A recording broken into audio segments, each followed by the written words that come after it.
Up next, in this video, we'll be discussing with a simplified question on cash flow statement. सबसे पहला introductory video में हमने क्या देखा?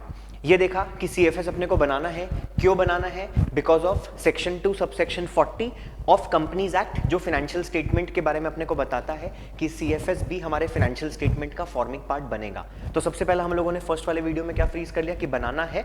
क्यों? क्योंकि balance sheet, statement of P&L के साथ साथ CFS भी आपका फॉर्मिंग पार्ट माना जाता है। और एक हमने डिस्कस किया था जनरल नॉलेज के लिए, अगर जस्ट इन केस किसी को याद रखना हो तो, that was about statement of changes in equity. Statement of changes in equity भी कंपनी बनाती है। फिर उसके बाद हमने डिस्कस किया कि कैसे बनाना है। तो कैसे बनाना है पे हमने बातें किया, तो that was as per accounting standard 3 which is issued by ICAI, the institute of chartered accountant of India का जो अकाउंटिंग स्टैंडर्ड 3 है वो हमको बताता है कि कैसे बनाना है। फिर उसके बाद हम लोगों ने दो हिस्सों में कैटेगराइज किया था, एक था डायरेक्ट मेथड और एक था इनडायरेक्ट मेथड। डायरेक्ट मेथड का जो पर्पस है वो हम लोगों का ऑटोमेटिकली सॉल्व हो जाया करता था जब हम कैश बुक टॉपिक पढ़ा करते थे, which used to record actual inflow and actual outflow of cash. But a company is not allowed to prepare books of accounts on cash system.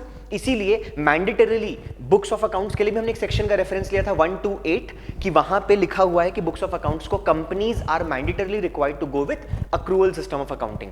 तो इसीलिए हमने इनडायरेक्ट मेथड को अपना बेस माना कि भाई हमारे करिकुलम में will be discussing with indirect method, जो रियल लाइफ में भी बहुत ज्यादा अच्छा माना जाता है। और आज क्वेश्चन के वाया भी अपने को समझ में आ जाएगा कि इनडायरेक्ट मेथड से if we go with cash flow statement that would create a meaningful conclusion.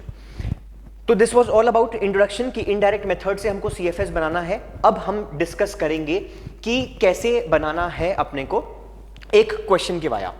तो इन दिस पर्टिकुलर क्वेश्चन अगर आप देख पाएंगे तो बैलेंस शीट का एक फॉर्मेट दिया हुआ है जो कभी से भी अपने को स्ट्रेस क्रिएट नहीं करता है, क्योंकि T फॉर्मेट की बैलेंस शीट जो हम बचपन में बनाया करते थे, it's completely done. Companies are mandatorily required to prepare their balance sheet as per schedule 3 of companies act. उनको मैंडेटरीली शेड्यूल 3 के हिसाब से ही बनाना होता है। तो शेड्यूल 3 की बैलेंस शीट है अपने को, if you can see a companies are mandatorily required to go with a word limited. तो एक्स लिमिटेड की बैलेंस शीट आपको दी हुई 21 और प्रीवियस ईयर 22।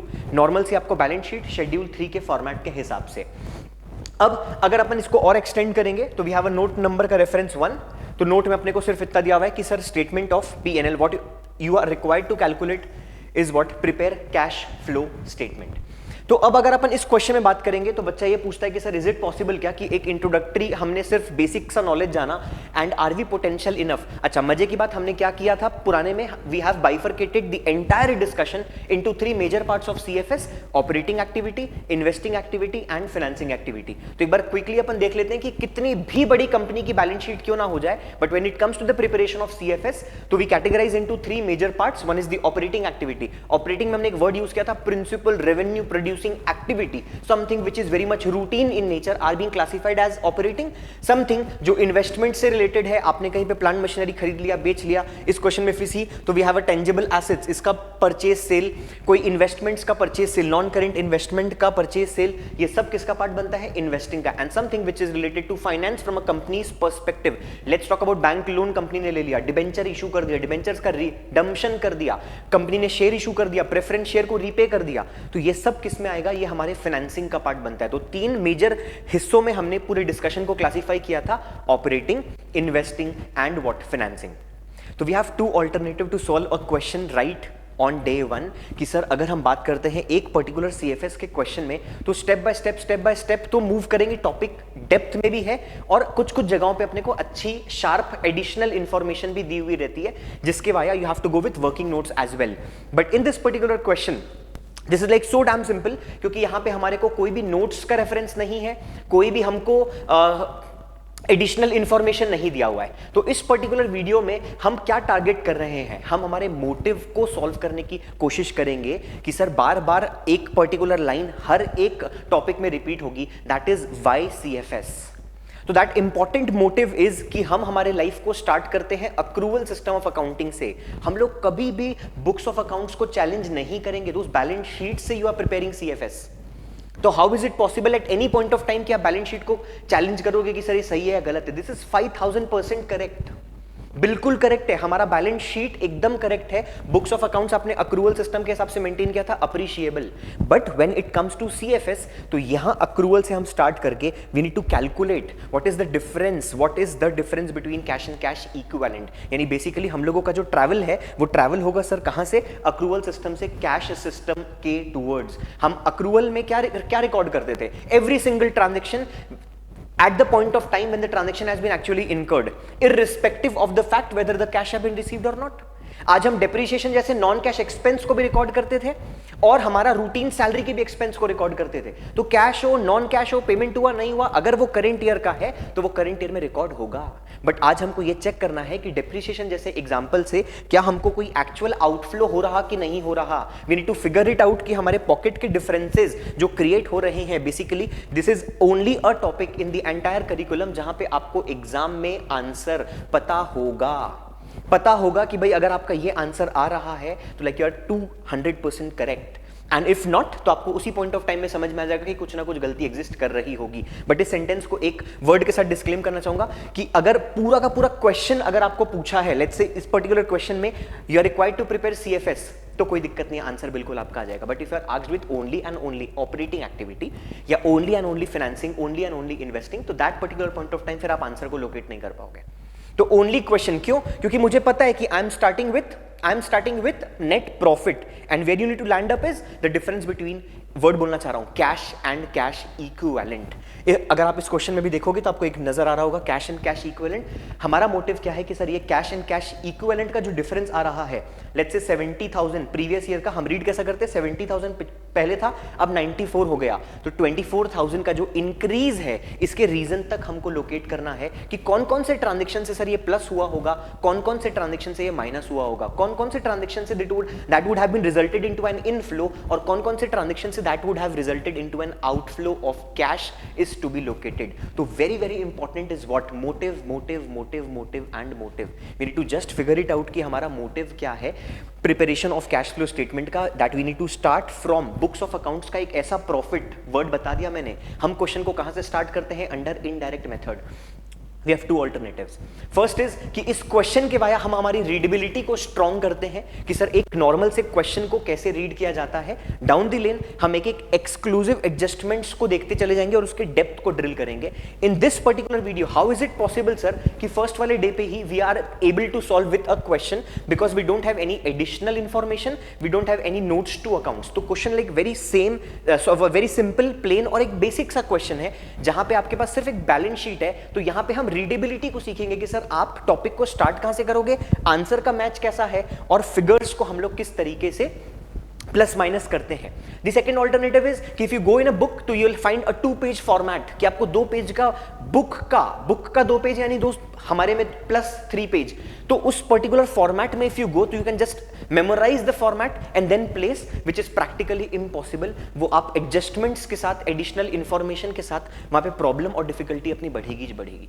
तो what we gonna try in this particular question is कि स्टार्ट क्यों करना है, कैसे करना है, कहां से करना है, और लैंड अप आप कहां तक करोगे, एंड रीडेबिलिटी कि हम लोग किस टोन में रीड करेंगे, हम लोग किस टोन में हमारे टॉपिक पे बातें करेंगे, that is to be known. तो व्हेन वी गो टू सबसे first in this particular question, you find just a note का रेफरेंस, और एक बार हम इस नोट को देख भी लेते हैं कि यहां पे सर ये क्या बोलता है कि रिजर्व सरप्लस के अंदर में you will find a balance of statement of balance in statement of P&L। अब मैं बताने की कोशिश करता हूं कि जो P&L अकाउंट हम बचपन में सुनते थे सेम कंपनीज के पर्सपेक्टिव से भी, दैट इज P&L, बट यहां पे P&L अकाउंट अब नहीं कहा जाता, इसको बोला जाता है स्टेटमेंट ऑफ P&L। क्या बोला जाता है, स्टेटमेंट ऑफ P&L। तो कैसे रीड करेंगे, स्टेटमेंट ऑफ P&L में पहले बैलेंस था कितना, 3 लाख रुपीज, और अब बैलेंस कितना है, 4 लाख रुपीज। तो बच्चा बोला कि सर 1 लाख रुपए मैजिक से तो बढ़ा नहीं होगा, पक्की बात, करेंट ईयर में आपने 1 लाख रुपीज का प्रॉफिट अर्न किया। अब हमको स्लाइड चेंज करने की जरूरत नहीं पड़ेगी, सिर्फ इतना ही है, हम यहां पे नोट भी कर लेते हैं कि रिजर्व सरप्लस में we just have 1 single figure, statement of P&L। तो यहां पे मेरा पूरा क्वेश्चन जो है एक बार में समड अप नजर आ रहा है। तो सबसे पहला नेट प्रॉफिट से क्वेश्चन को स्टार्ट किया जाता है। If you go with the format of CFS, तो सबसे पहला वो ऑपरेटिंग एक्टिविटी के अंदर में नेट प्रॉफिट के साथ स्टार्ट करता है। तो बच्चा बोला मेरा ओरिजिनेशन क्या हो जाएगा सर? अगर हम छोटा सा फॉर्मेट के बारे में देखेंगे तो ऑपरेटिंग एक्टिविटी में you go with net profit of ₹1 lakh. अब यहां से टॉपिक को स्टार्ट करोगे। अब छोटा सा सवाल बच्चे का ये आता है कि सर क्यों? One good reason why and why net profit. तो नेट प्रॉफिट क्यों स्टार्ट करना is viable and that to balance sheet का net profit. One good reason कि सर इतना ज्यादा प्योर है, इतना ज्यादा प्यूरिफाइड है कि हर एक इंसान का पूरा सर पूरा का पूरा उसका पेट फुल हो चुका है और उसके बाद जो प्रॉफिट बचती है that is of what? Company. तो ऐसे कंडीशन में क्या कि इस पर्टिकुलर प्रॉफिटेबिलिटी में कोई चैलेंज नहीं है। चैलेंज किस कंटेक्स्ट में नहीं है सर? कि सारा का सारा अकाउंटिंग हो रखा है, abnormal, normal, non cash, cash, everything has been adjusted और तब जाके वो नेट प्रॉफिट आया कितना हमारा? 1 लाख रुपीस। अब इस 1 लाख रुपीस से हमको ये चेक करना है कि सर क्या एक्चुअल में हमारे पास पॉकेट में 1 लाख है, क्या हमारे पास पॉकेट में 1 लाख से ज्यादा है, क्या हमारे पास पॉकेट में 1 लाख से कम है। तो we need to figure it out कि क्या सीएफएस से हम जब अक्रूवल सिस्टम के हिसाब से बुक्स ऑफ अकाउंट्स मेंटेन किए, बुक्स ऑफ अकाउंट्स में पूरी एंट्री पास किए, तो we land up to a profit of 1 lakh rupees and we need to figure it out कि सर क्या ये पॉकेट में भी हमारे पास पैसे 1 लाख होंगे, 1 लाख से ज्यादा होंगे या 1 लाख से कम होंगे। A travel of accrual to all about the difference of cash and cash equivalent। तो सबसे पहला, अब बच्चा बोला सर एक जगह पे हम लोग थोड़ी सी कॉम्प्रोमाइज करेंगे फर्स्ट पर्टिकुलर वीडियो में, that compromise is on presentation. Presentation it's like just कि बहुत कम समय अपने को लगना है सर चीजों को, कि चीजों को खूबसूरत कैसे दिखाना है, but when it comes to understanding we will try to figure it out कि सर हम लोगों की अंडरस्टैंडिंग जो है वो फाइन हो पा रही कि नहीं। तो if I C my topic, तो बच्चा बोला सर हम लोग यहाँ पे 3 हिस्सों में उसको कैटेगराइज करेंगे। एक हमारे पास आता है ऑपरेटिंग एक्टिविटी, फिर उसके बाद हम लोगों को लाइफ में देखने को मिलेगा इन्वेस्टिंग एक्टिविटी एंड देन हम लोगों को लाइफ में देखने को क्या मिलेगा? Financing activity. तो 3 एक्टिविटीज में ये डिस्कशन क्लासिफाइड है, operating, investing and what? Financing. अब क्या होता है कि सर ऑपरेटिंग से कुछ आपको इनफ्लो आउटफ्लो होगा, कुछ आपको इन्वेस्टिंग से इनफ्लो आउटफ्लो होगा एंड देन आपको कुछ फाइनेंसिंग से इनफ्लो आउटफ्लो होगा एंड नेट इंक्रीज डिक्रीज जो है वो हम लोग निकालने के लिए केपेबल होंगे, नेट इंक्रीज और डिक्रीज। मजे की बात, जो प्रेजेंटेशन कॉम्प्रोमाइज होता है बोल रहे हैं वो भी कॉम्प्रोमाइज नहीं होता, क्योंकि प्रेजेंटेशन सर कहां पे बहुत सॉर्टेड है? इन्वेस्टिंग एक्टिविटी में। इन्वेस्टिंग एक्टिविटी के जो इनफ्लो आउटफ्लो है, ये बोलते हैं कि एक साथ आप इनफ्लो आउटफ्लो को रिकॉर्ड करोगे तो चीजें बेहतर नजर आएंगी। अग्रीड। तो प्रॉब्लम हमको कभी भी इन्वेस्टिंग नहीं क्रिएट करेगा।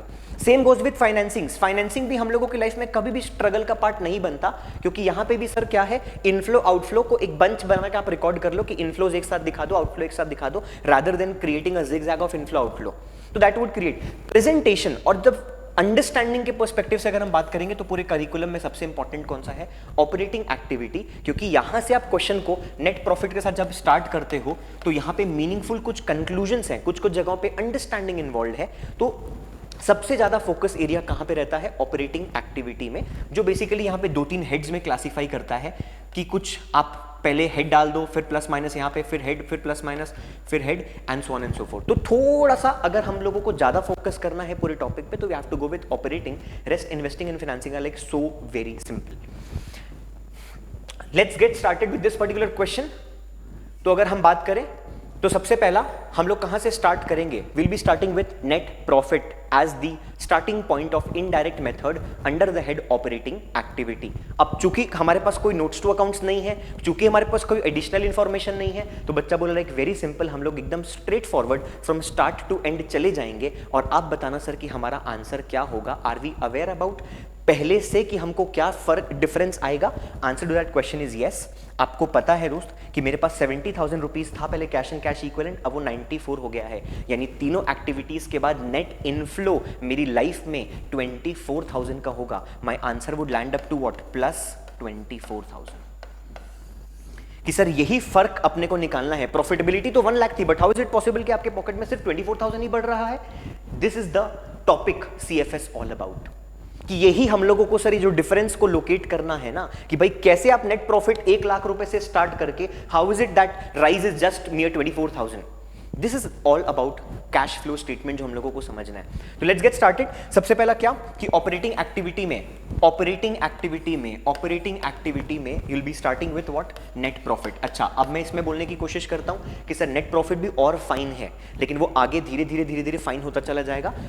If you see the heading in the book, you'll find net profit before tax and what, extraordinary item। तो बच्चा बोला ये बिफोर टैक्स आपने एक वर्ड ऐड कर दिया और एक वर्ड को ऐड कर दिया एक्स्ट्रा ऑर्डिनरी आइटम्स। तो बताने की कोशिश कि सर अभी will take it like very simple, down the lane हम इस पे बिफोर टैक्स पे बात करेंगे जब हमको टैक्सेशन के कंटेक्स्ट में कितनी भी बड़ी बैलेंस शीट हो जाए, किसी भी तरीके का एडिशनल इंफॉर्मेशन क्यों ना दे दे, when you are aware about the treatment of provision for taxation, उस पर्टिकुलर पॉइंट ऑफ टाइम पे आपको हेडिंग पे क्लैरिटी जनरेट होगी कि why it is net profit before tax. Followed by same एक एग्जांपल लेंगे एक्स्ट्रा ऑर्डिनरी आइटम का, and then उसको भी फिर अपन अंडरस्टैंड करेंगे कि why it is net profit before tax and extraordinary items. तो as of now let's make it very simple कि नेट प्रॉफिट सर हम लोगों का कितना है, 1 lakh rupees, this will be the starting point. अब रीडेबिलिटी कैसे ड्रॉ करनी है अपने को, रीडेबिलिटी कैसे ड्रॉ करनी है सर? सबसे पहले if you see share capital, पहले मेरे लाइफ में था 6 लाख और अब मेरे लाइफ में कितना हो गया, 8 लाख। तो बच्चा बोला पहले सर 6 लाख का शेयर कैपिटल था, अब 8 लाख का शेयर कैपिटल हो गया, तो ये 2 लाख का तो मैजिक से तो बढ़ा नहीं है। मजे की बात, I am not given with any single notes to accounts, I am not given with any single adjustments, additional information. तो this rise is because I have issued 2 lakh का मोर शेयर्स। अगर एक कंपनी और शेयर इशू करती है तो can you see funds are coming into the business, क्या हमारे को पैसा इनफ्लो दिख रहा है आपको? तो बच्चा बोला यस, दिस 2 लाख का share issue would result into an inflow of cash. तो बच्चा बोला इनफ्लो का मतलब होता है सर प्लस। अब क्वेश्चन ये आता है कि आप उसको रिकॉर्ड कहां पे करोगे, whether operating activity, whether investing activity और वेदर व्हाट, फाइनेंसिंग एक्टिविटी। तो जब कभी भी कंपनी को पैसों की जरूरत पड़ती है, पैसा पैसा पैसा पैसा पैसा, शेयर इशू कर सकते हो। बच्चा बोला this will result into an inflow of cash in an activity which is called as financing activity. तो फाइनेंसिंग एक्टिविटी में सेंटेंसेस के फॉर्म में हम लिखेंगे increase in what, share capital, या फिर आप क्या बोलते हैं शेयर इशू भी लिख सकते हो पूरा पूरा सेंटेंस के फॉर्म में। We are now focusing just on readability and concept building. तो बच्चा बोला सर ये 2 लाख रुपए का आपका क्या हो जाएगा यहाँ पे, inflow under what, financing activity. अब नेक्स्ट अगर हम क्वेश्चन में जाएंगे तो बच्चा बोला सर नोट नंबर 1 हम लोग ऑलरेडी डिस्कस कर चुके हैं, तो इस पे हम लोगों को अब कोई बात नहीं करनी है। Let's go with long term borrowings. Long term borrowings sir सबसे पहला किस तरीके से रीड कर रहे हो आप उस पे देखो। बच्चा बोला सर हम लोगों के पास 1.5 लाख रुपए, 1,50,000 का ओपनिंग में बोरोइंग्स था, which has been reduced down to ₹1 lakh. तो आपने क्या कर दिया, 50,000 कैसे कम हो गया? 50,000 का पक्की बात सर हम लोग क्या कर दिए होंगे, लोन का रीपेमेंट। और अगर आप किसी को रीपे कर देते हो तो don't you see there result into an actual outflow of cash to an extent 50,000? Yes, outflow का मतलब क्या सर, हम लोग पैसा पे ऑफ कर दिए, तो ये क्या हो जाएगा दोस्त, decrease in what, loan, long term loan. हम लोग और क्या कर सकते हैं, इसको स्पेसिफाई कर देंगे सर, लॉन्ग टर्म लोन का आपने रीपेमेंट कर दिया टू एन एक्सटेंट 50,000 सर, ये आउटफ्लो रहेगा कहां पे, फाइनेंसिंग एक्टिविटी में, इसीलिए अपन इसको ब्रैकेट में स्पेसिफाई कर दिया। Great, so simple sir as of now topic. उसके बाद if you talk about trade payable, अब नेक्स्ट अगर आप आइटम देखेंगे तो ट्रेड पेबल है। बच्चा बोला सर पहले हम लोगों को क्रेडिटर्स को 48,000 पे ऑफ करना पड़ता और अब हम लोगों को सिर्फ और सिर्फ 40,000 पे ऑफ करना पड़ रहा है, तो ये 8,000 रुपए पक्की बात आपने। Trade payable is an interchangeable word used for creditors and bills payable. अब थोड़ा सा यहां पे क्लैरिटी जनरेट कर सकता हूं कि sir when we talk about companies act, when we talk about schedule 3, तो इट इज सुपर मैंडेटरी कि आपको उनके टर्मिनोलॉजीज को इस्तेमाल करना पड़ेगा। जब छोटा था तो क्रेडिटर्स बोलता था अलग, बिल्स पेबल बोलता था अलग, but when it comes to trade payable as a name in the balance sheet of company accounts, तो it includes both creditors as well as bills payable. तो किसी को पहले 48 पे ऑफ करना था और अब सिर्फ 40 पे करना है, का मतलब 8,000 रुपए आपने उसको पे ऑफ कर दिया। पे ऑफ कर दिया का मतलब कैश का आउटफ्लो, आउटफ्लो का मतलब माइनस। अब सिंपल सा क्वेश्चन ये आता है कि sir where, operating, investing, financing? Answer to this question is something. Creditors एक ऐसा इंसान होता है, something which is like very much related to our routine, something which is very much related to our routine principal revenue producing activities. तो बच्चा बोला sir उसको हम लोग ऑपरेटिंग में रिफ्लेक्ट करेंगे, और ऑपरेटिंग में दोस्त थोड़ा सा, चूंकि यहाँ पे क्लासिफिकेशन आपको कुछ कुछ हेड्स के दिए हुए हैं, तो इसीलिए मैं आपको बताने की कोशिश करूंगा कि फर्स्ट वाला हेड में इस क्वेश्चन में हम लोगों को देखने को नहीं मिलेगा, वहां पे हम नॉन ऑपरेटिंग नॉन कैश को एडजस्ट करते हैं, डाउन द लाइन आपको बहुत अच्छी क्लैरिटी इस पे जनरेट हो जाएगी। बट नेक्स्ट अगर हम बात करेंगे तो यहाँ पे हम वर्किंग कैपिटल चेंजेस आइटम को डिस्कस करते हैं। वर्किंग कैपिटल का बेसिकली मतलब होता है the difference of current asset to current liability, तो उसके लिए एक सेपरेट हेड है। तो बच्चा बोला कि सर आप थोड़ा बहुत गैप क्रिएट करके रिकॉर्ड कर दे रहे हो ताकि कि समझ में आए कि कल चल के अगर इसके बीच में भी अगर अपने को कोई आइटम डालना रहे तो उस समय पे स्ट्रेस ना हो। तो as of now if you talk about, तो बच्चा बोला नॉर्मल लेके चलो सर, अभी तो फिलहाल decrease in what, trade payable हम लोगों का डिक्रीज हो गया सर टू एन एक्सटेंट, कितना 8,000 रुपीज का सर आपने पे ऑफ कर दिया, तो दिस माइनस और 8,000 is to be understood as of now. Great, उसके बाद वी आर डन विद, देखो कंप्लीट लाइबिलिटी साइड हमारा हो गया, share capital already done, reserve surplus done, long term borrowings done, trade payable done. What we are left with is all about assets. तो अब assets में हम लोग फटाफट बात कर लेते हैं। बच्चा बोला टेंजिबल एसेट सर पहले 5,60,000 का था और अब ये 8,50,000 का हो गया। 550, 853 माइनस 10, 2,90,000 का आपने और एसेट परचेज कर लिया, और एसेट परचेज कर लिया। तो बच्चा बोला अगर आपने और एसेट परचेज कर लिया होगा 2,90,000 का, don't you see resulting into an actual outflow of cash. बच्चा बोला 2,90,000 गुंजन आपके पॉकेट से पैसे बाहर जाएंगे, आउटफ्लो होगा का मतलब माइनस। अब क्वेश्चन ये आता है कि माइनस कहाँ पे होगा, whether operating, whether investing, whether financing. तो asset something related to the strength of my business. तो बच्चा बोला इन्वेस्टिंग एक्टिविटी में हम लोग यहाँ पे रिकॉर्ड कर लेंगे, परचेज के नाम से रिकॉर्ड कर लो, इंक्रीज के नाम से रिकॉर्ड कर लो, है ना। This is a part of presentation. Increase of what, tangible asset, जो भी नाम रहेगा हम लोग उसको स्पेसिफाई कर देंगे। Important what now is all about minus 2,90,000 in an head called as investing activity. ये अभी बेसिक से क्वेश्चन में इंपॉर्टेंस है कि सर हम लोग इसको समझ पा रहे कि नहीं 2,90,000 का negative balance. Next if we talk about, अच्छा इसमें छोटा सा पॉइंट आ सकता है बच्चे का कि आपने कैसे अज्यूम कर लिया कि भाई हमने एसेट को, आपने कैसे अज्यूम कर लिया कि हमने एसेट को कैश में खरीदा। तो मैं बोला अगर क्रेडिट में खरीदा भी होता, if you would have purchase the same on credit as well, no stress. क्यों स्ट्रेस नहीं है सर? इस रीजन से नहीं है क्योंकि सर अगर मान लोगों के लिए आपने क्रेडिट में खरीदा होता तो क्या वो ट्रेड पेबल के अंदर में अपना इम्पैक्ट को ले लिया होता क्या? यस। आप कोई नॉर्मल गुड्स को क्रेडिट में खरीदो तो भी क्रेडिटर्स ओरिजिनेट होते हैं, और आप कोई एसेट को क्रेडिट में खरीदो तो भी क्रेडिटर्स ओरिजिनेट होते हैं। तो क्या अगर ऐसे कोई सेल परचेज, अगर ऐसा कोई परचेज हुआ भी होगा ऑन क्रेडिट, तो क्या ट्रेड पेबल अपने अंदर में उसके इंपैक्ट को ले लिया होगा क्या? Answer to this question is yes. तो इसीलिए स्ट्रेस नहीं है सर। नेक्स्ट अगर हम बात करेंगे किसके बारे में, तो let's talk about non current investment. पहले मेरी इन्वेस्टमेंट 1,60,000 की थी और अब मेरी इन्वेस्टमेंट कितनी हो गई है? 2,32,000 की। तो 40 + 32 72,000 का क्या आपने और इन्वेस्टमेंट कर लिया क्या? और इन्वेस्टमेंट अगर आपने कहीं पे कर लिया तो पैसे का क्या होगा? आउटफ्लो। बच्चा बोला इन्वेस्टमेंट सर, इन्वेस्टमेंट आपने अपनी स्ट्रेंथ को और स्ट्रॉन्ग कर लिया इन्वेस्टिंग एक्टिविटी में, इंक्रीज क्या इन इन्वेस्टमेंट। नॉन करेंट इन्वेस्टमेंट कितना? 72,000। पैसे का क्या होगा लेकिन सर? आउटफ्लो। ब्रैकेट में अपन स्पेसिफाई करेंगे सर -72,000। ग्रेट। नेक्स्ट उसके बाद अगर हम बात करें, next if we talk about non current investment, this is like good head to understand right now। यहाँ पे एक छोटा सा नया नॉलेज मैं आपको डिलीवर करने की कोशिश करूंगा। करंट इन्वेस्टमेंट करंट इन्वेस्टमेंट क्यों इंपॉर्टेंट है और इस पे अब हमको क्यों एम्फोसिस करना है? Because current investment is one such item under current asset which is assumed to be a part of, until unless specified, the same is assumed to be a part of what? Cash and cash equivalent. Cash का मतलब बच्चा समझता है कि cash का मतलब sir cash bank दोनों शामिल है, कि आप अपने पॉकेट में रखा हुआ कैश, आपके बैंक अकाउंट में रखा हुआ कैश, दोनों इक्विवेलेंट टू कैश है। एंड कैश इक्विवेलेंट का मतलब क्या? वो सारे इंस्ट्रूमेंट्स, वो सारे मार्केटेबल सिक्योरिटीज, वो सारे current investment which can readily be convertible into cash. इसीलिए इनको भी क्या माना जाता है? कैश एंड कैश इक्विवेलेंट का पार्ट माना जाता है। तो करंट इन्वेस्टमेंट का एडजस्टमेंट हमको नहीं लेना है सर। आज इसके इंक्रीज डिक्रीज को ऑपरेटिंग, इन्वेस्टिंग, फाइनेंसिंग में अपने को नहीं एडजस्ट करना है। ये भी मेरा किसका पार्ट बनेगा? Cash and cash equivalent and form the part of my answer. ये मेरे आंसर का पार्ट बनेगा। तो इसीलिए बच्चा बोला कि सर इस बार क्या मेरा आंसर 24,000 नहीं आएगा?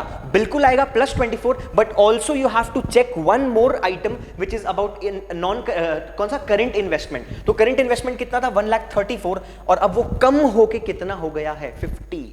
तो बच्चा बोला सर ये तो -84,000 का नेगेटिव इंपैक्ट प्लेस कर रहा सर, माइनस का मतलब outflow of 84 and inflow of 24, my answer would result into net outflow of what 60,000 after consideration of every single adjustment. जब आप तीनों को एडजस्ट कर दोगे, ऑपरेटिंग, इन्वेस्टिंग, फाइनेंसिंग, तो नेट आउटफ्लो तीनों को करने के बाद आपका आंसर कितना आएगा 60,000। तो knowledge for the day, knowledge for this particular question is कि not only cash and cash equivalent but you need to also consider what current investments to until unless specified to be a part of cash and cash equivalent. Great.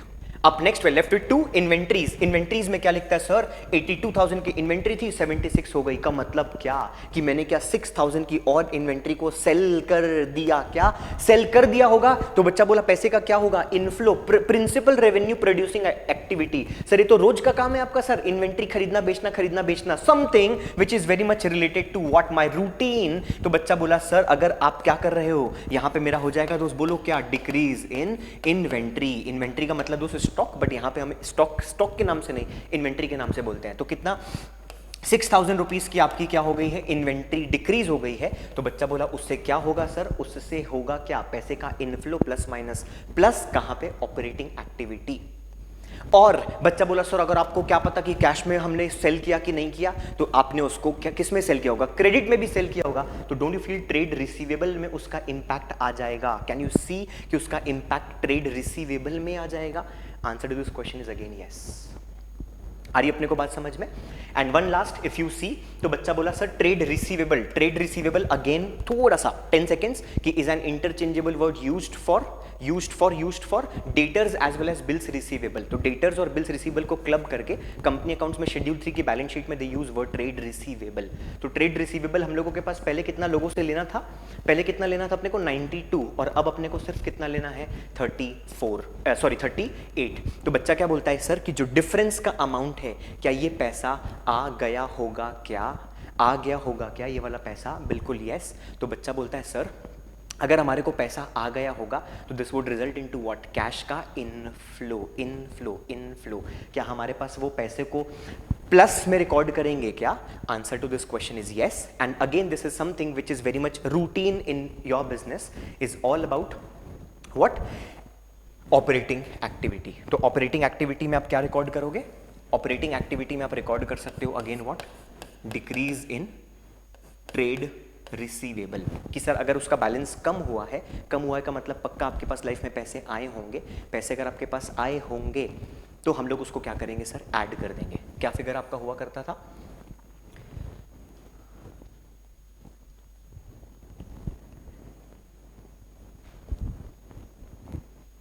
And if you C